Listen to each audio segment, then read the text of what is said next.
Olá, queridos irmãos e irmãs, sejam bem-vindos ao nosso canal e à reflexão diária de hoje.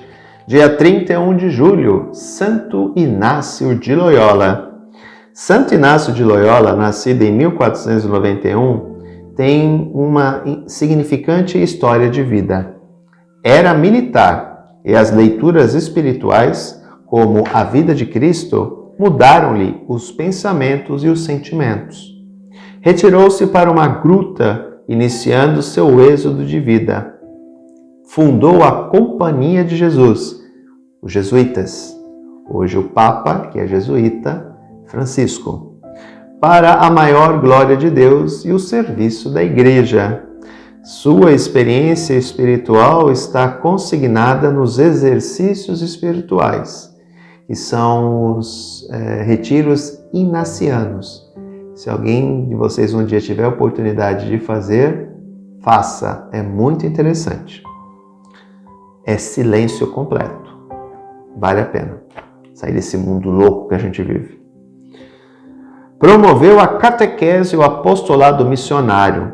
Morreu repentinamente em 31 de julho de 1556. Os jesuítas são uma das maiores congregações do mundo. São espalhados em diversos lugares. Teve uma importância muito grande no Brasil no processo de evangelização. E dentro dos jesuítas foram formados diversos santos. Então, os jesuítas têm uma importância singular na história do apostolado e da missionaridade dentro da igreja. Evangelho de hoje, Mateus 13, 31 a 35. Naquele tempo, Jesus contou-lhes outra parábola. O reino dos céus é como uma semente de mostarda que um homem pega e semeia no seu campo.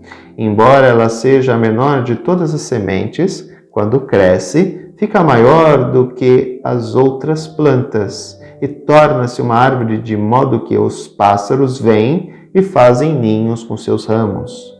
Jesus contou-lhes ainda uma outra parábola. O reino dos céus é como o fermento que uma mulher pega e mistura com 3 porções de farinha, até que tudo fique fermentado. Tudo isso Jesus falava em parábolas às multidões. Nada lhes falava sem usar parábolas, para se cumprir o que foi dito pelo profeta. Abrirei a boca para falar em parábolas, para proclamar coisas escondidas desde a criação do mundo. Eu tive a graça de uma vez ter uma semente de grão de mostarda na minha mão. É muito pequena mesmo, quase imperceptível. E é interessante porque fica uma árvore muito grande. O pé de mostarda é muito grande. Então Jesus revela como é o reino dos céus. Começa como algo pequenininho e se expande com uma força gigante. Olhemos a igreja, né? A igreja nasce de um grupo que é perseguido, que tem como o seu chefe o Messias que morreu, que foi crucificado. E olha como a mensagem cristã se espalhou no mundo. Se contarmos cristãos protestantes e cristãos católicos e cristãos ortodoxos, a mensagem cristã ela encontra eco em várias partes do mundo. Ouso até dizer que pode ser difícil ainda não ter chegado em todos os lugares. Pode ser. Tá? Porque há regiões onde há uma grande dificuldade. Por exemplo, hoje a África, com o islamismo, com o avanço do islamismo e com brigas tribais, tem causado muita morte de cristãos. Os cristãos sendo muito perseguidos na África. Na área do Oriente Médio também. Lembremos do... não sei o que islâmico, esqueci o nome. Que perseguia e matava cristãos. Então, estamos vendo áreas onde o cristianismo tem uma dificuldade de penetração muito grande, mas penetra. Então, veja, de uma sementinha de um homem pregado na cruz, um homem Deus, olha como a mensagem se espalhou. Dentro do próprio Império Romano, o cristianismo era uma coisinha de nada na Judéia, depois se espalhou. Portanto, é ter em mente o poder de Deus. Quando Inácio de Loyola fundou a congregação dos jesuítas, na Companhia de Jesus, era algo pequeno, que se espalhou no mundo inteiro também. Por quê? Porque aquilo que é obra de Deus, gente, não segura. Não segura. É a frase de Gamaliel no Sinédrio, né? Quando Pedro e João são presos, né? E são apresentados lá no Sinédrio. Se isso for vontade de Deus, se isso for obra de Deus, vocês correm o risco de lutar contra o próprio Deus e vocês não vão ganhar. E realmente não. Né? Não ganharam. A mensagem cristã continua a se propagar. Os próprios apóstolos, como eu falei já no dia de São Tiago, tirando João e Judas, que se enforcou, todos os outros 10 morreram mártires. E isso impediu o crescimento do cristianismo? Ao contrário. Muitos cristãos, né, da igreja primitiva morriam nas arenas, devorados por leões, ou então decapitados, torturados.